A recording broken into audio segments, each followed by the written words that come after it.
Hi, welcome. It's very nice to see you today. Today is Tuesday, November, what day? 7th. Can you believe it? Election day. I hope you all have exercised your right and your responsibility to vote if you want to. But yeah, today is that Tuesday. You are in the right place. This is yet another of the uh, art launch series, and I will be your host today. My name is Ricardo Perez. I use he, him pronouns. And I've been with United now for a couple of months in this experience of being an artist resident. Today's close and personal, and I'm happy to be sharing with you all. Uh, the person that I had in mind couldn't make it, and my brother was super nice and available to come and share with us. So as you're seeing there on your screen, it is really him. I introduce you to Andres Perez. So welcome. Would you want to maybe just briefly introduce yourself to the group? And we're nice and close and personal, so this is a Yeah. conversation, you know? Yeah, well, hello everyone. Thank you for being here. My name is Andres, he, him. Like Ricardo said, I'm his brother. I'm a visual artist. I do a lot of photography. I also do some videos, stop motion, and graphic design as a full-time job sometimes. So very happy to be here and to share some of my art and the way I see it and I produce it. And before we keep going, can you maybe tell us like a little bit more about yourself? Like who do you live with? Like Oh what yeah, is your- sure. So I live in South Minneapolis with my wife and two kids. We've been living there for 11 years now, and and we love it. My kids are 5 and 2. We're getting into the school system. It's fun. It's fun to watch them grow. I didn't personally grow up, in the snow or like during winter months like here in Minnesota. So it's fun for me to learn new things and to watch my kids be immersed in that culture that I never had. So yeah, I love making music on my spare time when I'm not doing like a full-time job, but I also do photography and a lot of other fun things. So my brother and I often get together and work on like random art projects. So that's always fun. Uh, you know, Yeah. each has a vision on what we like to do and everything. So growing up with my brother that's an artist, I think has also helped me define what it means to be an artist or or someone who creates things. So Awesome. And out of curiosity, because I know you're an immigrant too, do you have like a favorite Minnesota dish or food that you have discovered here that you like to share? Because we're in a lunch session, you know. But I like bars. Are those Minnesotans that like That's lemon not food. What do you mean, like bar food or what? No, because like isn't that like I feel like I've Oh, like never the had like culture? yeah, like there's Okay. like a lot of Oh yeah, like bars. craft beers. Yes, like I love craft lemon bars. beers. Or Lemon like, bars. No, he's talking about lemon bars. What are the, oh, like the lemon Yeah, bars, or like the pastry. the See, you don't know because it's not like Okay. Bars. Oh, Yeah. I thought you meant bars like a bar. That's No, funny. no. I'm like, what? But you got me right. Yeah. Oh, there you I go. love Okay, lemon let's see. bars. They have this one by where I live called the Mankato Bar. I don't know what's in it. I've never been to Mankato actually, but it's it's delicious. So I like that. Tara, you grew up in Mankato, right? I did. Do you know what's in the Mankato bar? No, I haven't been back there in like 30 years. I haven't ever Oh, been to the well, Mankato bar. it's this pastry shop called Baker's Wife. It's in South Minneapolis, and they have the Mankato bar. I really like it. I didn't know if it was like a Minnesotan thing or just like a Road trip. like a bakery thing. Well, you know, that's on 28th and what? 30, It's on 28th and 42 yeah. in South Minneapolis. All right. Well, now that we've done our little sharing about food, we can maybe get into some of your slides here. What you have? Yeah, so this is my artist statement. So I'm a Mexican American artist, immigrant, exploring identity and culture through visual art and music. I grew up in Acapulco, Guerrero, and I thought that was very special. It's fun to do this one because Ricardo and I had a pretty unconventional childhood. We lived in the ocean for all of our lives. Now we swim in the 10,000 lakes. Things are similar but always different. Like I mentioned, I'm in South Minneapolis, and I'm interested in collaborating with culture makers who want to see a positive change in our communities. So I always try to reflect that in my work, and yeah, that's me, artistic. So you came here, how old were you when you moved here again? I can't recall. I know my own story, but. Yeah, 18. Oh, really? Like, Yeah. and what was kind of like, what was a hard thing and a fun thing, like moving to another country? A hard thing was just like culture. I feel obviously, it's like a different world basically, and just trying to navigate that and understand the nuances of culture and growing up in high school.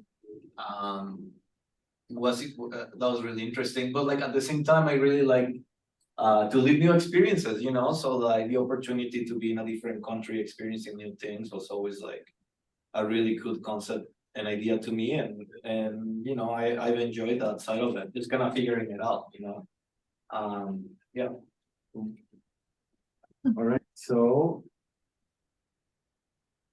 Okay, so this is kind of the theme of the presentation I wanted to do with everyone today. So spontaneity. Spontaneity is the state or quality of being spontaneous.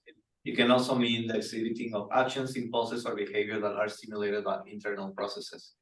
So spontaneity is something that I keep finding in the art that I make, in the things that I do. I personally think that as an artist, to be spontaneous is my basically only goal. I for sure had jobs in the corporate sectors or kind of commercial content creation spaces, and all those processes are very controlled, and they're very detailed, and there's a lot of people involved with different ideas and things, and with like the people who are creative that come up with this campaign sometimes don't recognize what the original idea was by the time it was done. So what is like the opposite of that, right? And I think that's spontaneity, because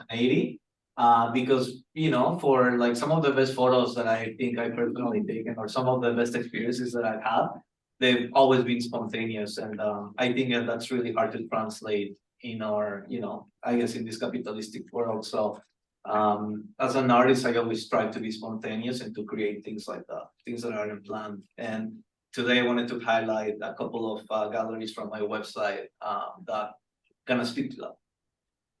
And before we get to the pictures, so like, did you go to school to be a photographer, or what kind of artist journey brought you to that understanding?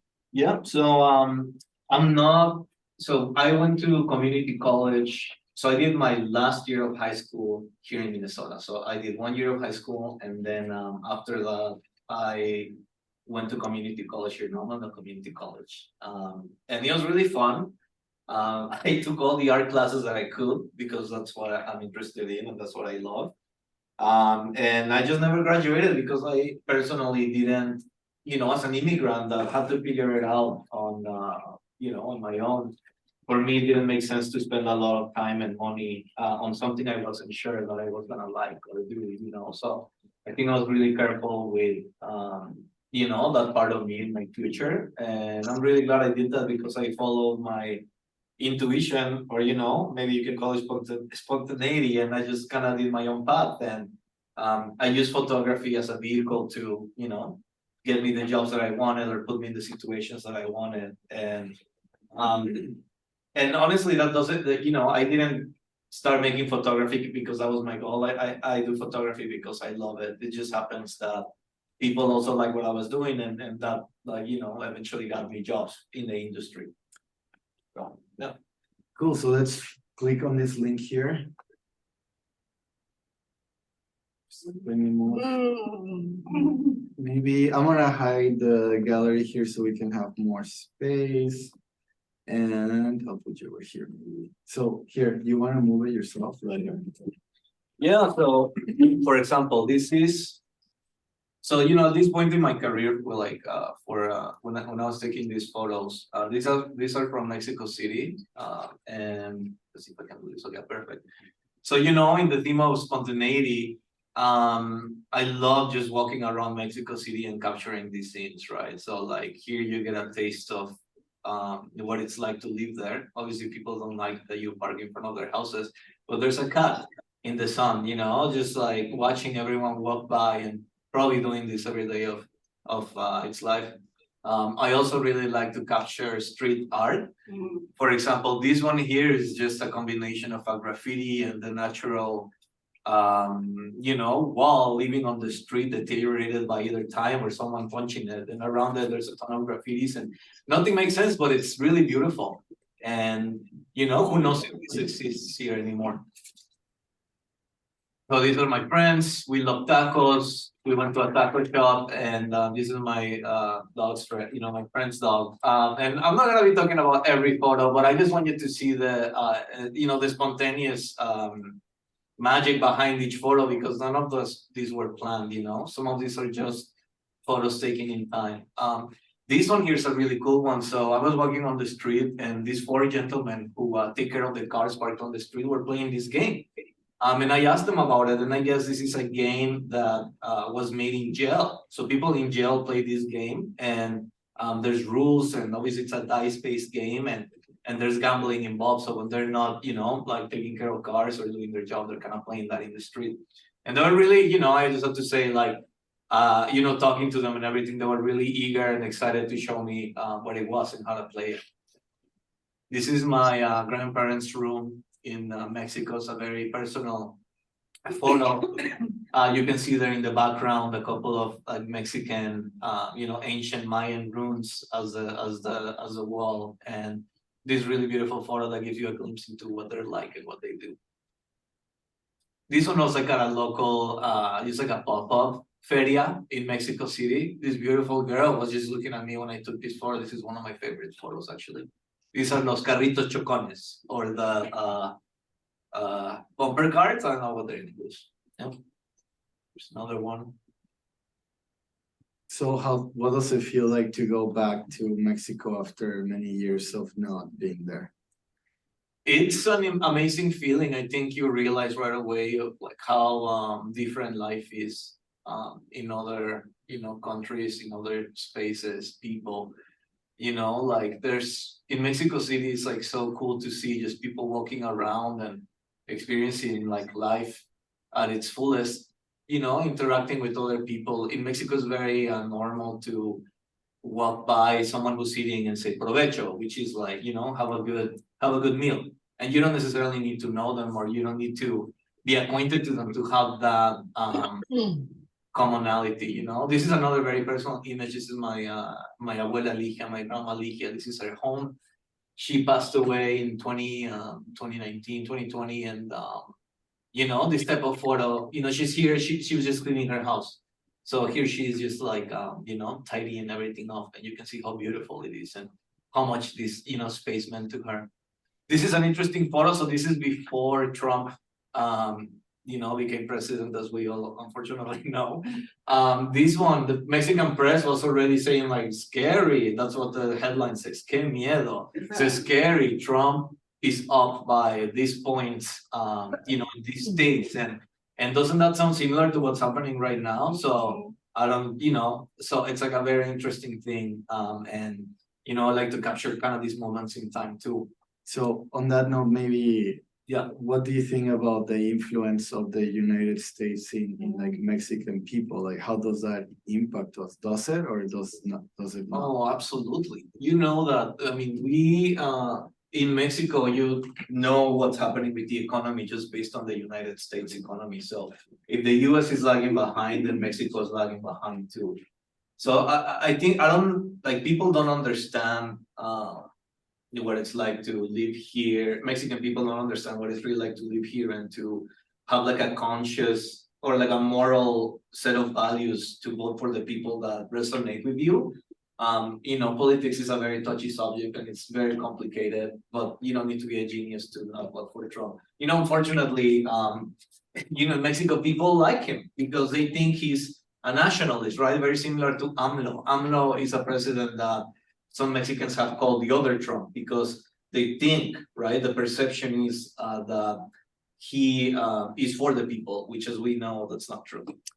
So, yeah, it's very interesting. And, this headline in one of the biggest newspapers in the city was like scary. So people knew this was bad, but, narratives change. And I think right now people, I think, are like, they like Trump in Mexico, unfortunately. That's just that's just my thought, at least in Mexico City. Yeah, these ones are just a set of photos of Parque Mexico. It's a beautiful public park in Mexico City, in the heart of the city, and this is a very special place to me. I spent countless hours of here playing soccer, just watching life happen. This is a this is a kid asking for calaverita. We call kind of like trick or treat. They call it calaverita. So this kid was just kind of going from table to table asking for, coins or something. These are some porristas, some cheerleaders in the same place, Mexico City. So you can see how these parks are a hub for people to gather in and exercise or just have conversations. And yeah. And again, this wasn't planned, right? So this is just like street photography. These are just things that happened while I was there. Another one. I mean, perhaps if I may add, like for me, I guess as we're looking at this state or cities here, these kind of plazas in Mexico are designed for people to congregate, for the whole family to come and play soccer or do the rides or do this and that, but the intentionality is for people to be there. And in here, it's hard for us to find places where we can congregate like this. It's actually, quite the struggle sometimes to adapt perhaps the empty baseball fields into soccer fields where a community could feel more inclined to participate, or just investing in the kind of community anchor spaces that can foster this kind of community building situations, right? So yeah, I completely agree. So you're just If I could ask a question based off of that? I'm curious if like how street photography feels different to you in the United States or in Minneapolis compared to Mexico City. Thank you for your question. I think we live in a different world. I took these photos around 2014. I don't know that I could do the same thing today, like the way that I did it or do it is, it comes from like a cultural background, and it really has to do with my roots and the places that I visited and stuff. But I think, media and just kind of recording and photography has permeated so much of our culture that I think people are very aware of it, and it can come off as intrusive, very, very intrusive now, right? Because of how we understand that. I have done street photography here in Minnesota, but it's honestly kind of dangerous, like as a person of color holding a camera, like a state that is known to have, violence, cops from other people who feel insecure. It's a decision, and I have tried it, but I'm not so, fixated on it that I feel that I have to push it, because I feel here in order to do the art that I do, I probably have to push it, and I don't like to put myself in situations where my integrity or my safety will be at risk. I actually been in commercial settings, so one of a connection that I have works with magazines and things like that, and sometimes they're based in New York, so sometimes they send me assignments on like photo shoots they want me to do. And this was 2 years ago, maybe. They were looking to get photos of this super popular goalie that plays here in Minnesota, I think in the Wild. I'm not very familiar with it, but they gave me the address of his house, and they gave me like the info they needed. They basically wanted me to go there paparazzi style to do photos again.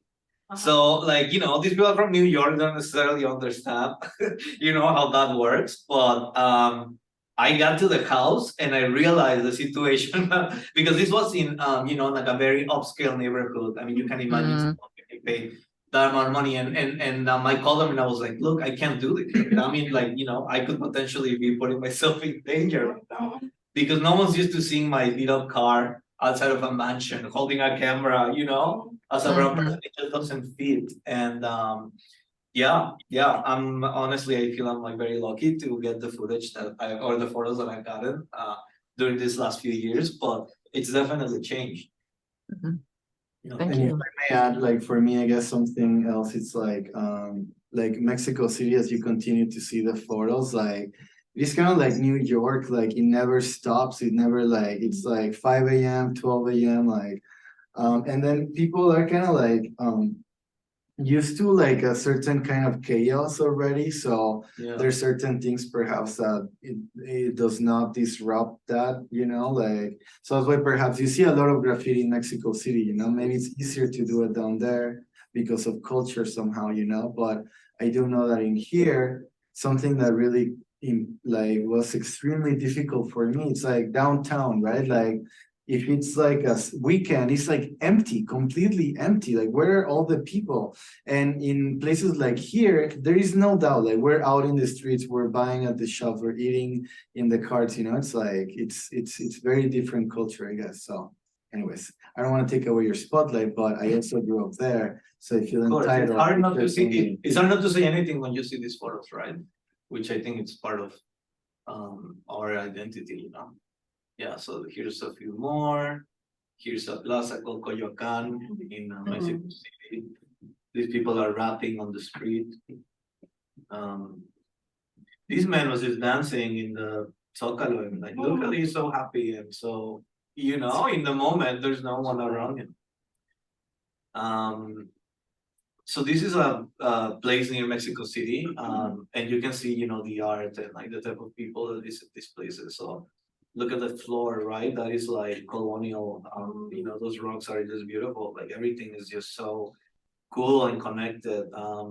So she's selling, kind of traditional clothing from where she's from. I talked to her after taking this photo, but she's also smelling a cempasúchil flower, which is a flower that usually grows in Mexico during the months of October and November that we use for Dia de los Muertos. So Is it marigold? yeah, marigold, yeah.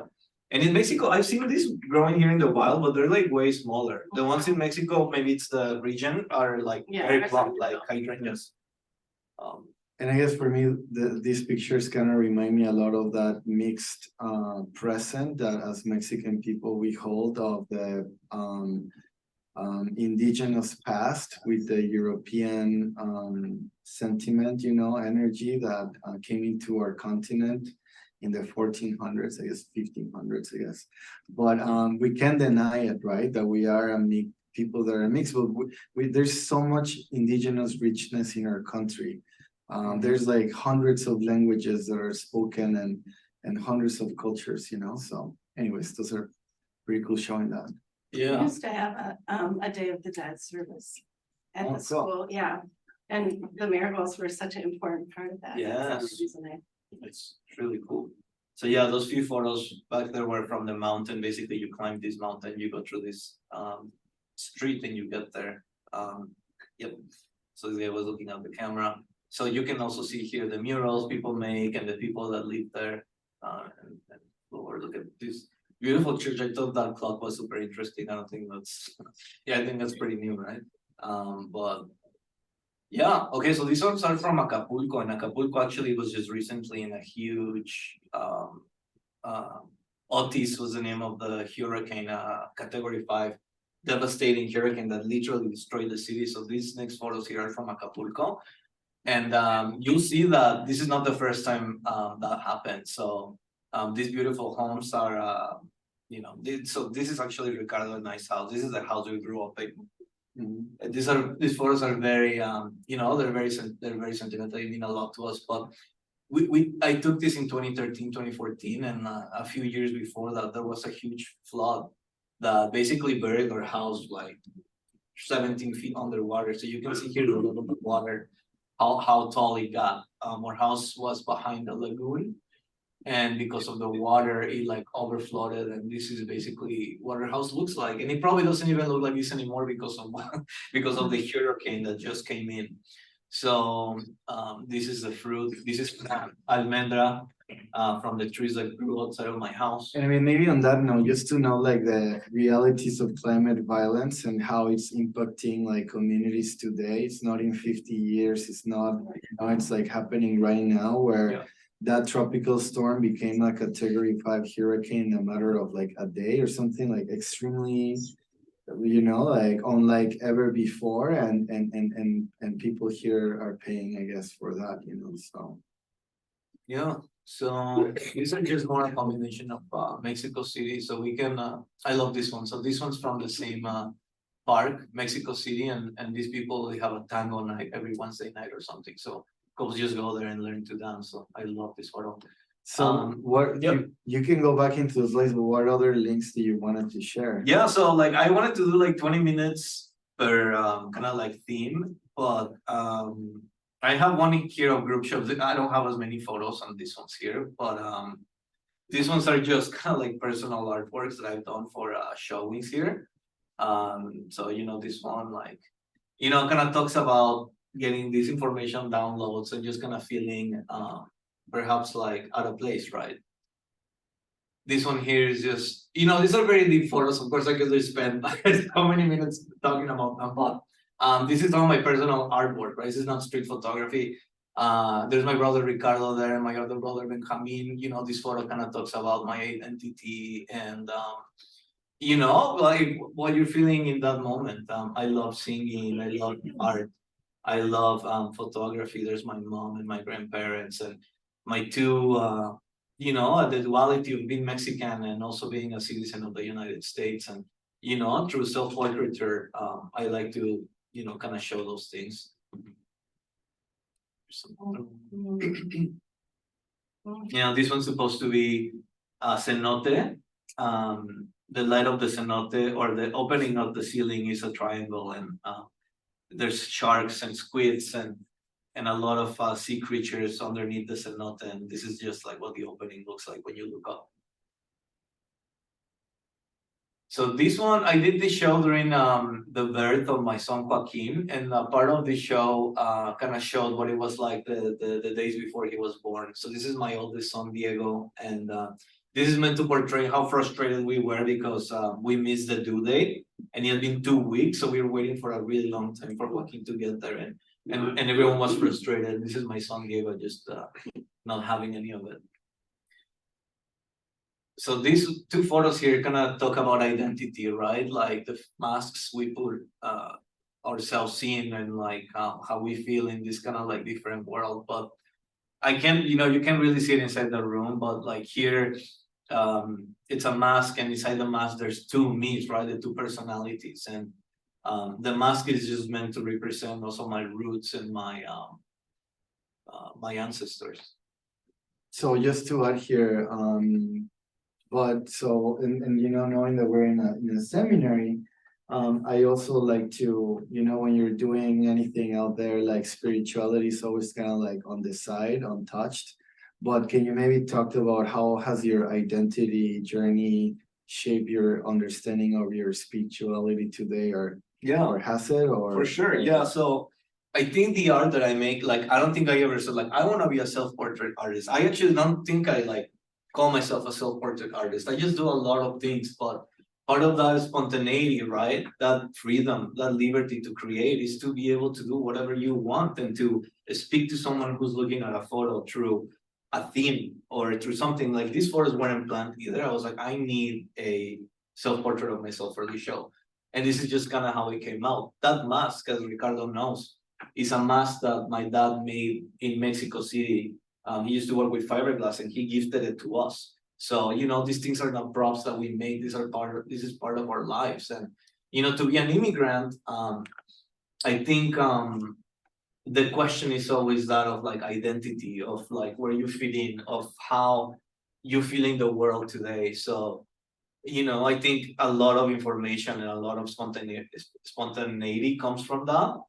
But like for me, that forms parts of who I am. But the thing I'm trying to portray is more like how I'm feeling. And I think that being an immigrant plays a huge role in that.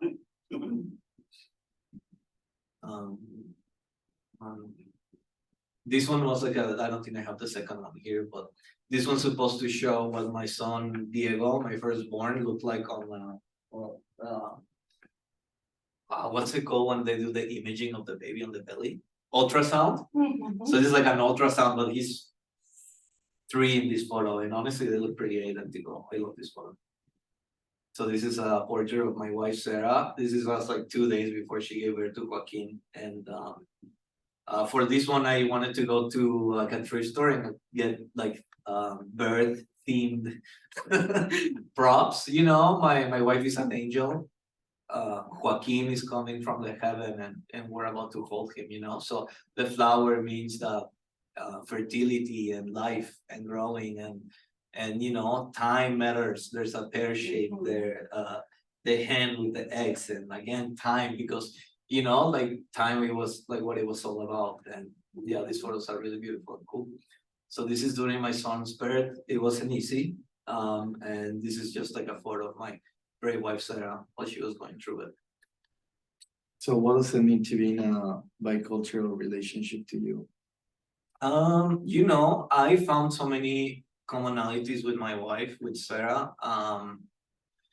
Sarah, her parents are, or her grandparents, escaped World War II from Holland and moved to Canada because they were escaping war. So, you know, although we weren't escaping war, there's a lot of similarities in different cultures and how you assimilate to that. So just to talking through her and you know, just living that same reality, it's different, but there's a lot of similarities, you know, and I respect her so much for it and her family. And I think I found a lot of solace in that too, you know, that perhaps like here in the United States, like everyone has like a story like that, right? Maybe they're second, third generation immigrants. And I think sometimes it's so easy to lose that essence that this country was built by people that emigrated here, right? And I think it's really special. Yeah. Okay, so I switched tabs. And yeah, and this one is just one of, so I did this one this year. This one is called, this one was for Hennepin Theater Trust. They had a grant last year called It's the People. And I applied and I got it. And my theme for this photo shoot, that were a set of portraits, were with the Awadala sisters and their dance practice called Body Watani. And Body Watani basically means body as a homeland. They're both descendants from Palestinian parents. So as you know, like this is really happening in our world today. So they're two sisters that had to move to the United States because they were kind of escaping that war. And their art form, they're dancers, they're amazing dancers, and their art form's called Body Watani, that speaks about that body as a homeland, right? Where's their homeland? It's their body. So this photo here speaks of, you know, the Awadala sisters do a lot of spontaneous dancing. So in the moment, how they feel, the theme they're trying to convey, right? Sometimes they try to imitate a river, sometimes a tree. And this photo is supposed to depict how one sister is dancing on the other one's head, right? Like they're connected by that. These photos are actually displayed in downtown Minneapolis. So if you can go there, our main portrait is right next to the Orpheum, I think it's called, yeah, in like downtown Minneapolis. So you can go check them out if you're local. So this is the photo that's outside the theater district, basically. And this was always a very special shoot.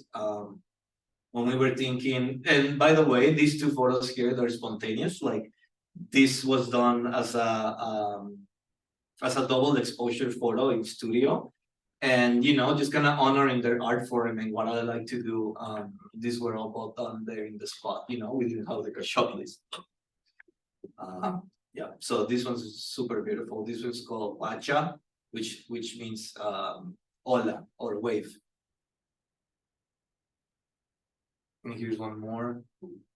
You know, so the theme of this grant was a network of mutuality, and I think it was really important to show you know, how we're interconnected. So here, like the sister's hair is like semi-braided, and they're, you know, just in the zone. It's, you know, when you do a portrait, you don't necessarily have to, like some people say, if the eyes are not in focus, it's not really a portrait. I say, whatever. Here's like this beautiful one. And what I really like about these photos, like if you look at at Noelle's right arm, the tattoo she has, yeah, she's actually closing her eyes too, the tattoo. So it's like this, and that was spontaneous, right? Like we didn't do it because that was like the photo. It just, you know, you just notice those things later. And here's another one. This one's actually didn't make it to like the final three, but yeah, this photo is called The Bridge. Here's one more version of that last one. Cool. So yeah, I mean, those are I don't know how much time do we have. We can keep going. Yeah, I mean, you can go into the last one, or maybe what you want to share. Well, I have this one too. So this one is from this is Alondra. I met Alondra. She's a local artist, and I met her while she was making the mask. So she's a Mexican artist, and you know, as Mexican artists, we have to support each other and we have to be allies for each other. So when I met her, she was making this mask, and I was like, hey, we should do like a photo shoot on it when you're done. It was special to see her working on it. And then she's like, yeah, sure. So she finished them, and I told her, I'll pick you up and we'll just go somewhere and take photos, right? That's spontaneity. And we ended up going to, I don't know if you recognize this place here. I don't know if you recognize this place, but this is St. Anthony, Maine. That place where next to the Wild Rose, I think it used to call it used to be called the Wild Rose. But what's cool about this shoot is when we got there, it was under construction. So it was full of plastic and it was full of construction materials. And I said, this is perfect. Like this is what we're gonna do. We're gonna take photos here. And we took hundreds of photos because there were just so many opportunities. And it just went perfectly with the theme that we were trying to highlight. And Alondra has her own version of what it was like for her to do this shoot, and I have mine. And you know, for this talk, you know, the spontaneity that happened behind the scenes of this one is not very stated, but I'm glad that I can be talking about it here. You know, and Alondra is an incredible artist, and she has a ton of shows in town. And I'm sure if you Google her, you'll find her work. Some of these photos were also featured on the NCAT website for alumni, and this was one of the highlights. Alondra's an artist, and here you can see like the place like all wrapped up. Yeah, There's isn't such that great cool? architecture in that space. I know, and I was like, maybe we can. Elevators and. Yes, so there's a ton of photos there too with the elevators and things, but I just picked like some of the best ones, and that's outside. So I guess what I was gonna ask is like, how do you build relationship with other artists or like Latino artists specifically here? You really have to put yourself out there, you know? I think as an artist that I like to be by myself in my studio. Like I could just be there all the time. But you know, as a photographer, I think you have to realize that not everyone is gonna have the same vision as you do, you know.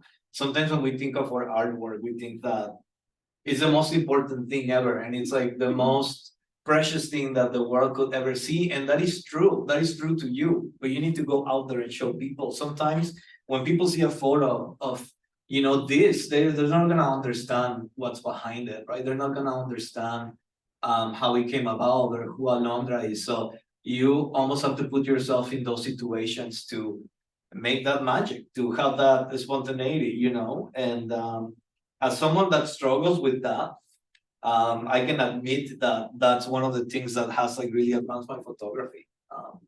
It's hard to be, you know, kind of like an introvert and a photographer at the same time, because sometimes those two things don't talk to each other. But you almost have to do it. Yeah. So you have to put yourself out there for sure. If you're not introducing yourself to other artists and visiting the same circles, you know, and like attending the shows, you're never really gonna know them. And honestly, when I go to like, you know, I go to Alondra's shows and her galleries, and I'm always so humbled because there's so many incredible artists doing such incredible work, and they're putting it out into the world, you know. And then I ask myself that question, like I'm like alone in my studio thinking that these are like the most beautiful things that everyone has made, only to realize that people are doing the same thing and putting themselves out there. And that's really powerful, you know, to see as an artist. And I guess maybe here the intersection of what brought us together is like social justice, right? So for me, I think like there needs to be an emphasis on keeping art out of like spaces that are unreachable for the communities they come from. Yes. And to put it out in the streets as a tool to communicate with people that usually go uncommunicated with or are not, you know, like being tapped into.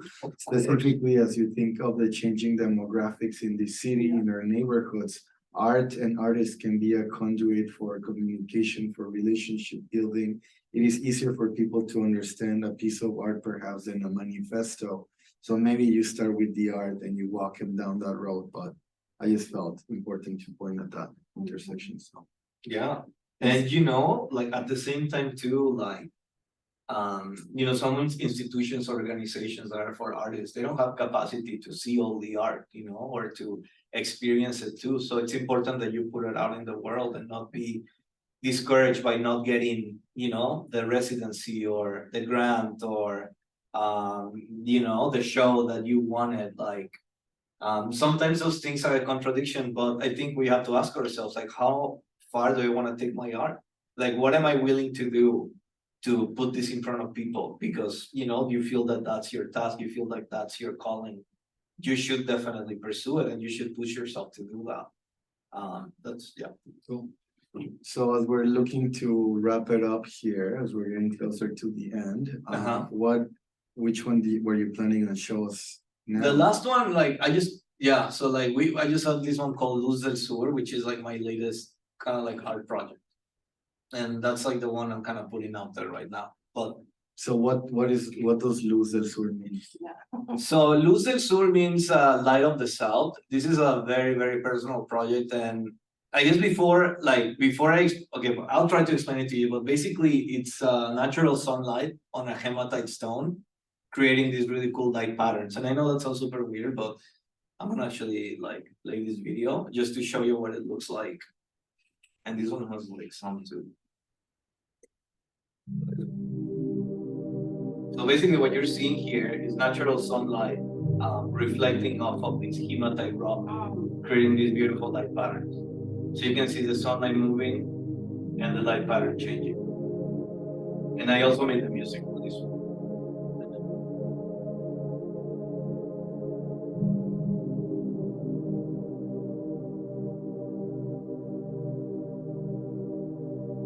Kind of like a close-up shot of the rock and the light.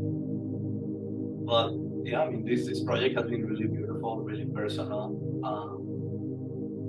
Before this, I really wasn't into rocks, but after kind of experiencing it, now I'm kind of getting more into it. It's been really cool.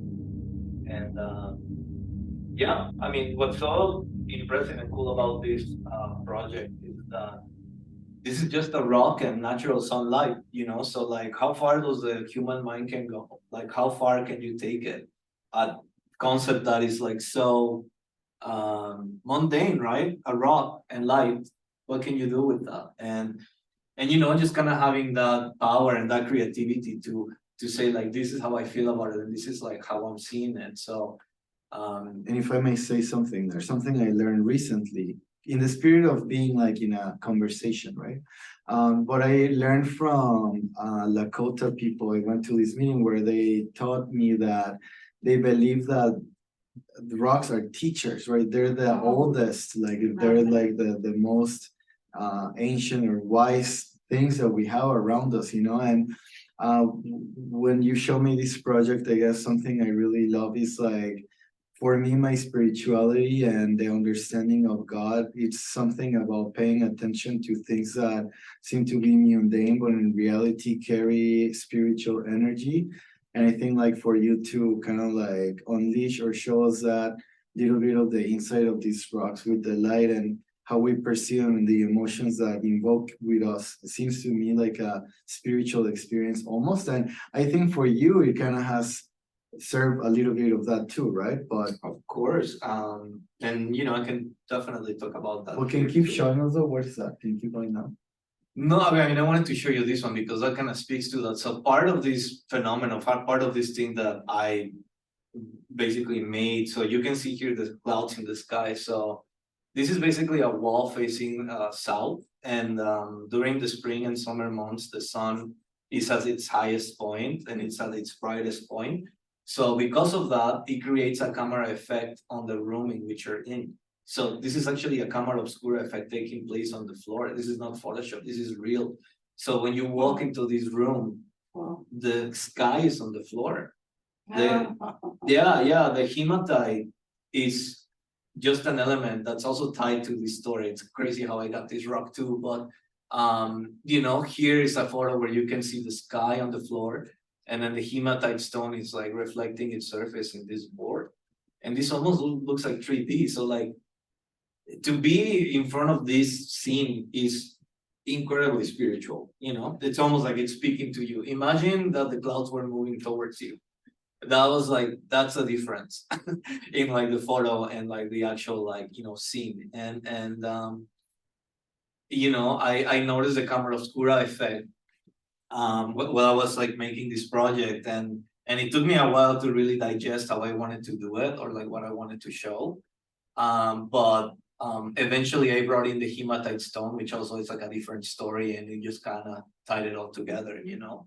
I just didn't leave it at, oh, this is a beautiful camera obscura. I, you know, kind of pushed it onto that next stage. And you know, I think we all go through things in our lives that define the type of artist and persons that we are. And I think for this one, Luz del Sur, this is a very personal project that definitely reflects what is living inside of you, which is, I think that's one of the most important things that we can do as artists, is to show the world what's inside of you. People usually have a really hard time expressing or relating to things that you can't really explain. That's why art is so important, because you get to show people an escape from like that reality. You get to show them a feeling, an emotion, and you never really know who it's gonna speak to, you know? And I just think that's what's so special about this project, that, yeah, I mean, it's a stone, it's light, but it says something to me. Actually, it says a lot of things to me. And yeah, working on this was really special. How big is this rock stone? So this like 2 inches by 1.5 inches. Okay. Yeah. Yeah. And the one before this, Mhm. did you say how you're getting, you know, those streaks? So this is, so like right now the light is hitting the stone, Yeah. and the stone, just because of its surface, basically spills everywhere in the garage. So it's reflecting. Yeah, so it spills. It's like wherever the light is reflecting and whatever groove or polished facet the stone has, it just expands it. Mhm. So this photo looks like that because the light is hitting directly the photo.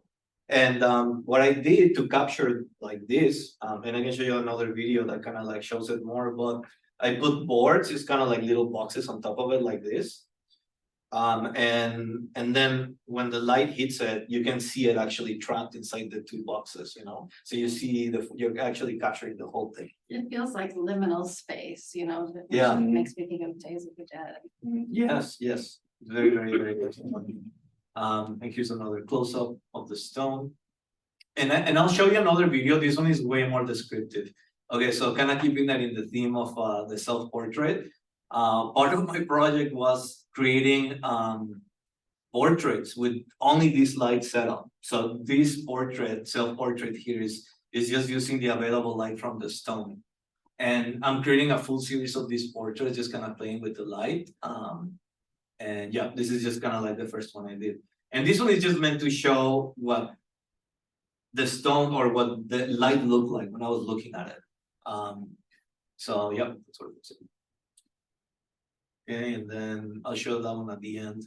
This one is just, I call it like the portrait of the rock. I call my rock Athena's owl, because I think it's an owl in there. There's an owl. And this one, the light, so here you can't see the sunlight, but the sunlight is hitting the stone, and the stone is making this beautiful, what I feel is an owl flying. So yeah, I love this photo. This is a different portrait I did with the stone. And this one, so this one's 1 inch. So this rock is 1 inch. So the one I was showing you in all those photos is 2.5 inches, but this hematite is 1 inch. And this one, under the right light conditions during spring and summer, can make light reflections up to 12 feet. So the size of the rock is not so important as the reflection is. So yeah, you can make really cool things with them. Oops. And if you want, I can just show this last video, and this video just kind of shows like the whole, just kind of everything coming together, and it gives you a way better idea of what you're looking at.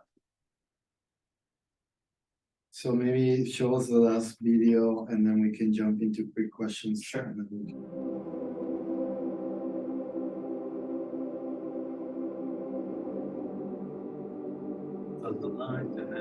This one's crazy. I don't know how that happened. And I make music too. I love making music. Doing thank you bars.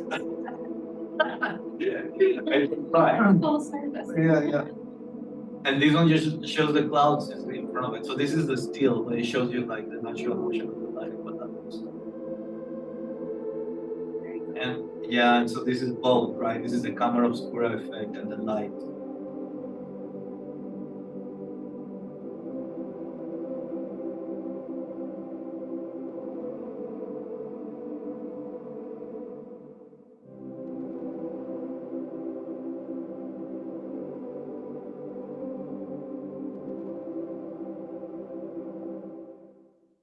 Cool. That's it. Awesome. Thank you. Well, maybe can you bring us back to the slides there? Yeah. Maybe to your name, the first one. So folks, here we have it. We had taken a journey this lunch hour from Mexico to Minnesota again. Watching people in the street dancing to watching rocks casting light shadows into the garage room of my brother's garage. So you had quite the experience. Do you all have any thoughts, questions, comments before we wrap it up today? I know that we've been already talking, but just curious if there are any. And that's totally cool if there are none. I know these ones get recorded if I'm not mistaken, so check out the recording, share with your friends. And yeah, thank you so much for your time. I hope you have a good one. Thanks for showing us your work and talking us through. I pulled up your website and I'm staring at them still. So Thank you so much. Yeah. they're really stunning. The rock, the Oh, light is Yeah. really captivating me. thank you so much, Ben. I'm glad I spoke to you too.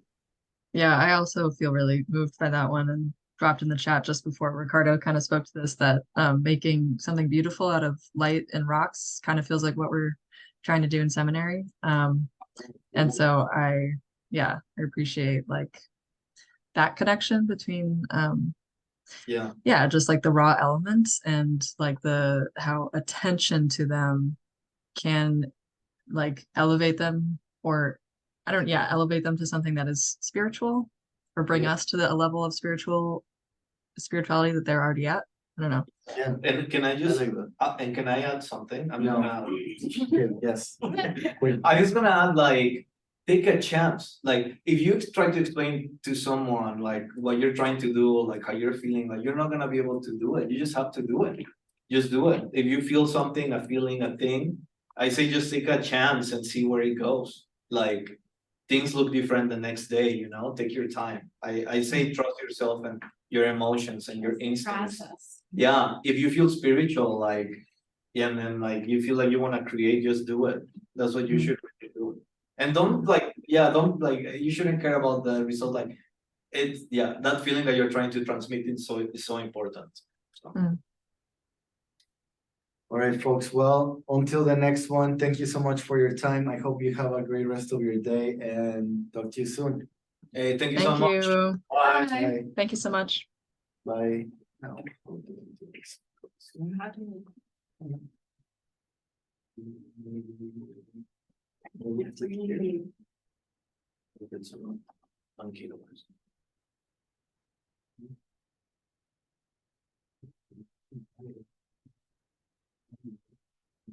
It seems like we're done. Or close, hit close up there. Under the Zoom. It's here, right? And then- I'm thinking I wanna talk, but I know, right? Hot mic moment, you know, like. you know, Wing Young Huey. Yeah. He's been a partisan residence here in the past. And I just love the notion of how you're capturing the ordinary moments. But just like they have an extraordinary presentation in terms of how you've done it and the stuff with the rocks. Yeah. Really interesting. Thank you. Very, very Thank interesting. you. This was wonderful. Thank you. Yeah. Thank you for coming out. You hopefully people see it. I know, I like. Yeah, and they will. And you know what, I was thinking, so I used to run the arts program and it takes a while for the students to kind of get the swing of it, you know? And so I jotted down some ideas for Stella and Yeah. Ronnie.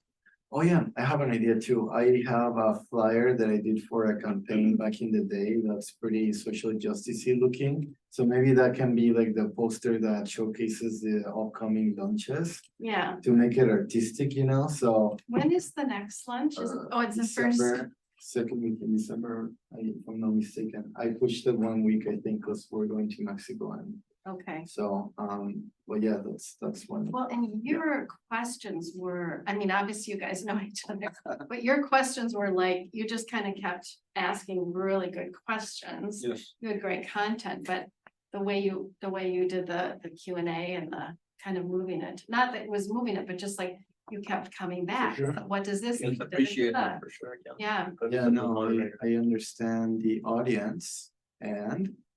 Yeah, for sure, thank you. you could take it on the road. I know, right? Well, this was wonderful. Thank you so Thank much. Oh, you're welcome. And You? if you wanna, you have my email, if you wanna include me in that communication. Yeah, why Please don't you write do, it down? so I'm thinking that, are you doing any guest things in any classes?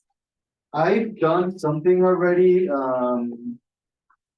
where we, like, we did something already on symposium week, but not Yeah. yet, I mean, Yeah. but I'm open to anything that would help, for sure. Well, and so what I do now is I work more with alums, and so the other thought, I don't Oh, know how yeah. many hours you have. Yeah, But it'd be fun to invite alums to come back. And get to know what you're doing. so I have an idea, cause I have a couple more people who say we're inviting stuff, so let's say, you know. So I'm thinking, yeah, if we wanna invite a lot more people, like alumni, then I'm interested in bringing like a couple people to do a panel. That sometimes it's more interactive, you know, so if there's more value there that we can add, then I can work on that, you know, so Yeah. anyways, well, yeah. No, but this was great. Thank you both. No, thank you, yeah, I Yeah. agree, it was great. It was awesome. Yeah, For so I sure. wanted to just make sure, so LUCHA Yep, and then MIXTO. yeah, Gmail, yep. Okay, you write so beautiful. I can't read it. Oh, thank you. Anyway, nice to meet you. Yeah, Hopefully you'll nice to come meet back you. again. Of course, yeah, nice to meet you. It's lovely. Have a good day. You too, thank you.